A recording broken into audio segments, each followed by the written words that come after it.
Hi everyone, I'm Sostine and welcome to my channel. Today we're going to discuss making a robe à l'anglaise as named by the Met, or the Italian gown as more recently renamed. If you've ever been to the Museum of Victoria and Albert in London, you can walk into the 18th century room and you'll notice several gorgeous 18th century outfits in display cases.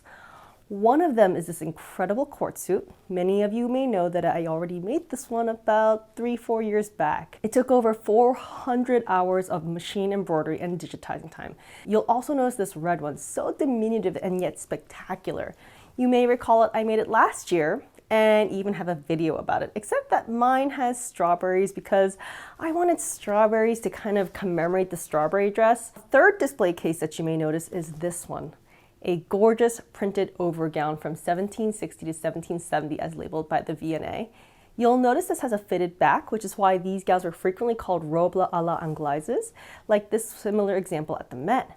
I think both of these gowns are absolutely spectacular, though I'll confess, I'll base my personal one on the Met example rather than the V&A one for reasons that I'll get into later. By the way, I'm actually going to call them English gowns from here on out. But before we get into the Met version, let's study this V&A one a little more closely. It's made up of a printed cotton and lined with white silk taffeta. Now, maybe confusing to us, why line a cotton dress with silk? But back then, cotton was actually a very valuable fabric, and a beautifully printed cotton one like this with multiple colors was as valuable as silk. You can see this in the V&A dress, how there is this second flap in the front. I personally believe this was pieced together because the person literally grew in girth, or perhaps the dress was handed down to someone who was a little larger at some point. I love these little tidbits in history. There's a phrase in the historical costuming community that I just love. Piecing is period. Piecing, when you sew different pieces of fabric together to make larger pieces in order to conserve fabric, was done all the time, even for the wealthy, since fabric was so precious back then.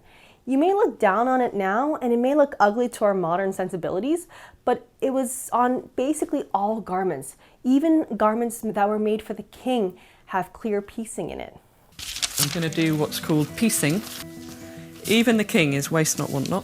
Now, gowns like these have different names. It's not written in stone like objects often are today, like they didn't have set labels. Different gowns were called different things in different places. So this gown has a lot of different names, and I'm not sure there is really one convention for all of it in the historical costume community, so I'll just share what I know. So in order to name this properly, let's first look at the fitted back. You'll notice it's made up of 6 pieces of fabric rather than draping one large cloak-like piece, say like a robe à la française.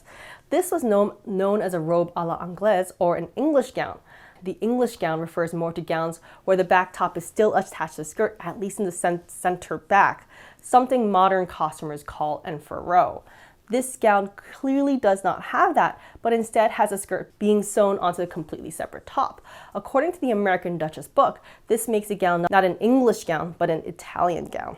From here on out, I'll refer to this gown as an Italian gown. You'll notice that the Met calls it a robe à l'anglaise, and I certainly would understand what you were saying if you called it that. Due to the piecing in the front and the extremely long train, which I generally don't like bothering with because it just gets messy, I chose to make mine more based on this version at the Metropolitan Museum of Art. It's a very similar dress and has the same idea.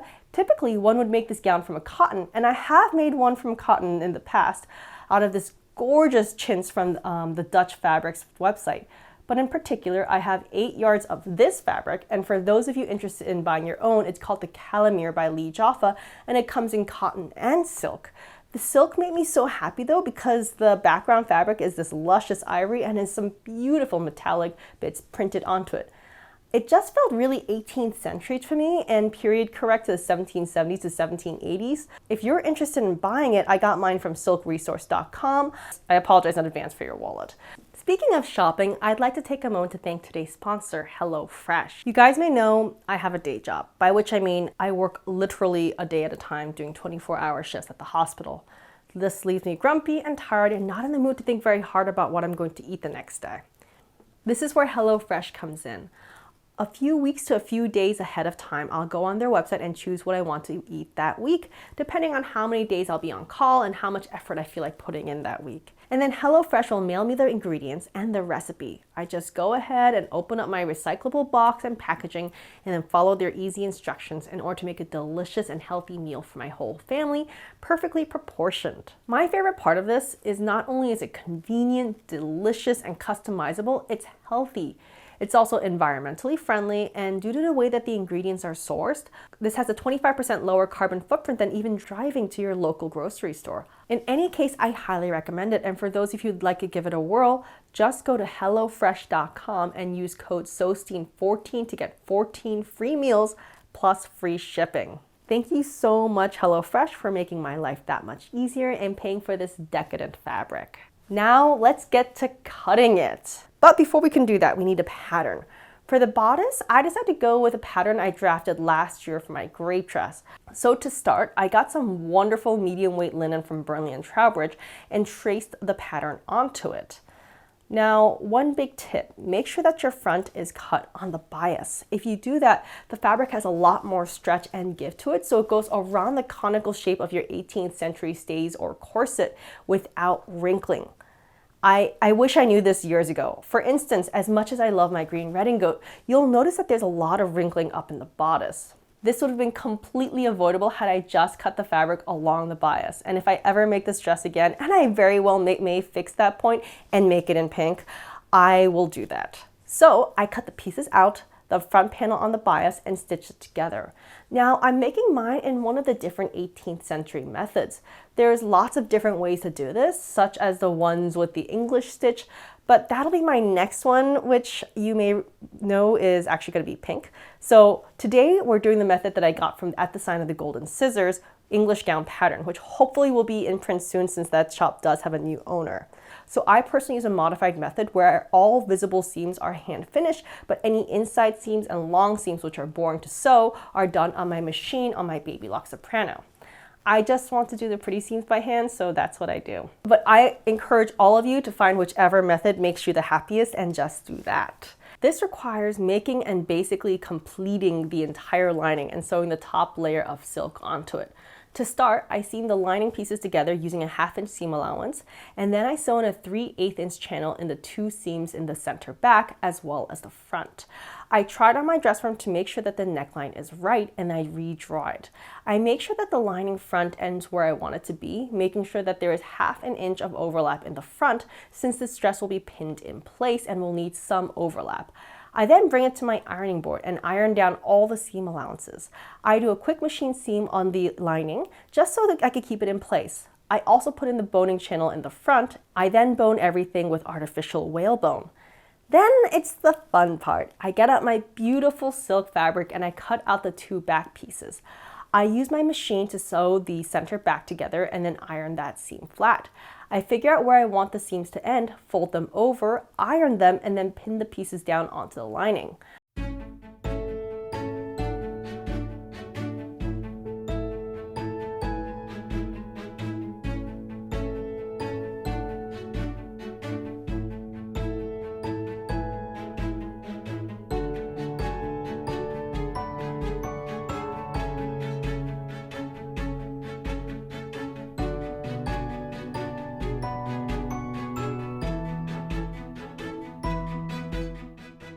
I then use a spaced back stitch about 1/8 to the inch to sew it down using a matching silk thread.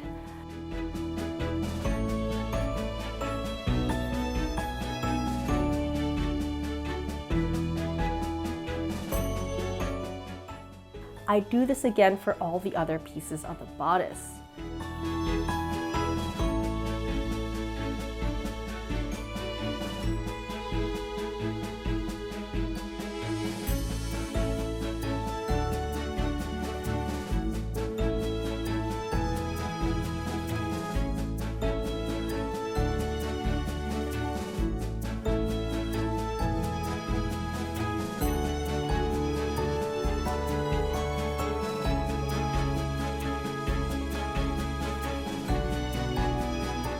Now, before I sew on the shoulder strap, I do the 18th century thing of adding in the sleeves.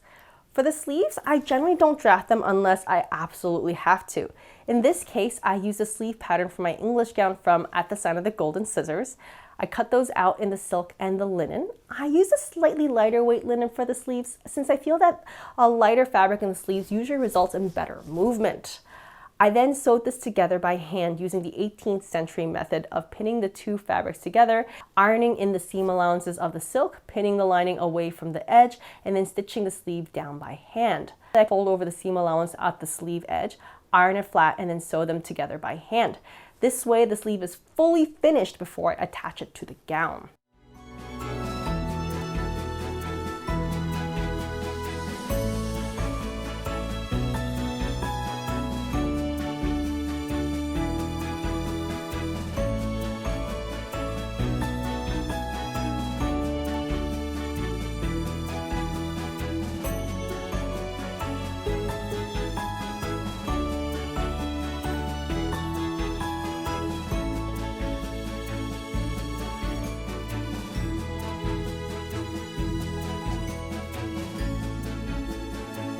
I then found the bottommost corner of the armholes and pinned it together and sewed it to the armhole 3 inches forward and the back. I then tried on the dress on top of my stays and then pinned the sleeve heads onto the shoulder strap. With this all pinned together, I then used a machine to stitch the sleeve head down. I then got the shoulder strap piece, ironed down all the seam allowances, and then pinned it over all the raw edges of the sleeve to clean it up. I did a tiny space back stitch around 6 to 10 stitches to the inch to finish it off. Now it was time to add the skirt portion of this dress. As I said, this is an Italian gown where the skirt and the top are two completely different pieces that are seamed together versus an anglaise where there's at least some connections and furrow. So I seamed the skirt separately. I first measured out how long the skirt would have to be to go from my waist to the floor, but over my 1780s bum roll. And then I cut out 2 pieces of fabric, selvage to selvage, with this measurement, with 2 inches added on, a 1/2 inch for the top seam allowance, and a 1.5 inch seam allowance for the bottom hem. I sewed the 2 pieces of fabric together by machine and then ironed it flat. I then cut 1/3 of that measurement out and then cut 2 pieces of fabric 20 inches wide and that long waist to floor measurement long. I then used the American Duchess method of cutting a 6 by 2 inch wedge out of it. I used my Baby Lock Victory Serger to serge all raw edges, by the way, so the silk would not fray. I highly recommend looking at the American Duchess book in order to learn a little bit more about this method and why it's done. They do a really great job explaining it, and I personally find that this little bit of wedge work really makes the skirt that much fuller and prettier. I then turned in the front of the skirt twice and ironed them flat and then hand hemmed all the edges. Once that was done, it was time to pleat it and sew it onto the finished bodice. To start, I got my table, cleaned it off, and then put the center of the fabric by me and a giant pile of pins. I measured the distance from the center to the front edge, now hemmed. It was 71 inches for one side or 142 inches for the full of the skirt. That measurement turned out to be 8.5 or 17 inches for the whole distance. I knew I wanted the front 2 inches not to be pleated, and I also knew I wanted about a 1/4 inch pleats. So if you math that out, you have 8.5 minus 2, so 6.5 inches of pleats. 4 pleats per inch is equal to 26 pleats. 71 inches minus 2 inches for the non-pleated section, so 69 inches of skirt. So 69 divided by 26 pleats is equal to 2.65 inches per pleat. And with that general rule in mind, I started pleating. I put one pleat about 1/4 inch wide every 2.5 inches or so. You'll notice that I made the pleats fairly deep, about 6 to 8 inches, and pinned it down with 2 pins per pleat. I find that this makes it easier to deal with later. I pinned it with the pleats pointing towards the center back and did this for both sides. The pocket seam I hid in one of the pleats so that I could easily reach in and grab it without being too visible. Once this was all pleated, I then sewed the pleats down on my machine about 1/4 inch from the top. I then put it on my bodice, right side of the skirt towards the wrong side of the bodice, and matched up the points. I pinned some of it down and I cut the seam at the center back so that the skirt be open right there at the back, which helps it lie flat. While this is a very nerve-wracking thing to do, it is essential for the skirt falling correctly. I then pinned the rest of the bodice onto the skirt and then started stitching it on. For this part, I wanted to be quite strong, so I used wax thread and a tight stitch about 12 to the inch right at the edge to sew this on. Once this was completely hand sewn on, I then undid the stitching on the inside of the pleats and then folded the fabric inside of the bodice downwards so that the bulk would not be at the waist, but in the skirt, adding to the skirt's fullness. You'll notice that this is left raw, and that's okay.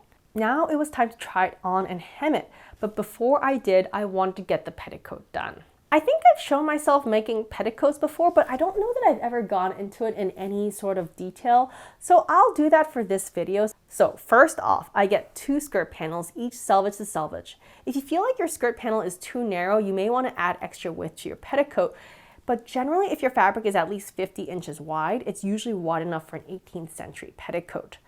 I seamed the 2 pieces of fabric together, right sides together at the sides, until about 8 to 10 inches from the top of the fabric, again for the pocket slit.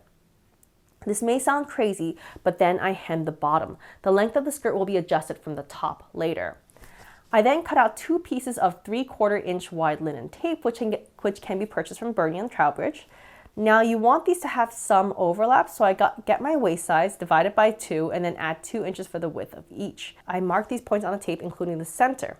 I want a 4-inch center fold in the front, so I mark 2 inches away from the center to the right and the left of the center to guide me in pleating. I then pleated up the top of the petticoat to the same width as the tape marks.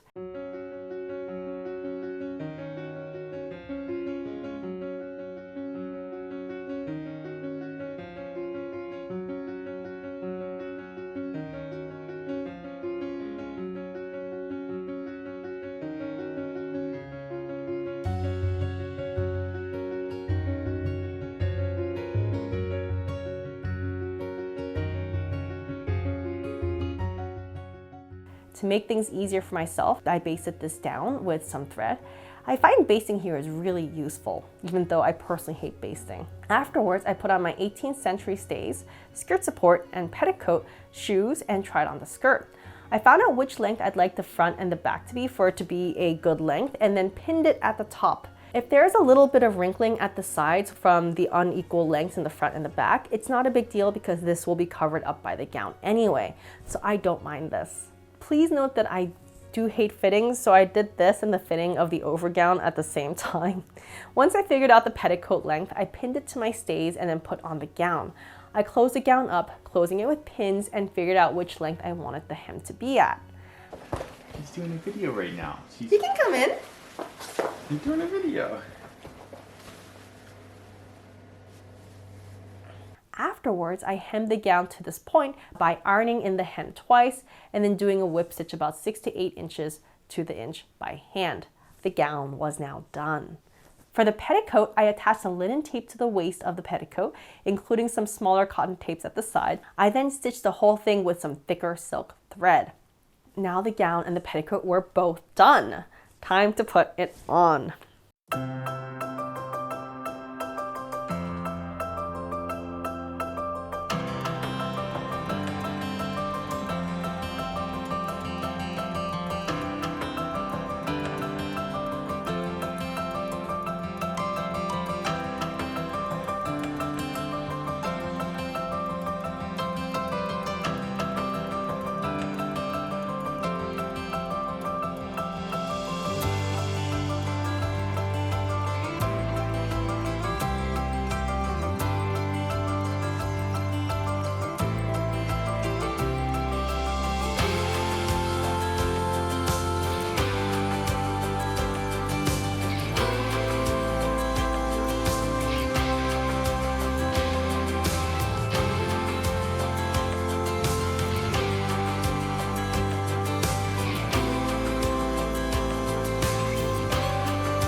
So overall, I have to say I love this dress. It's the anglaise I've always wanted, and I love this shape so much more.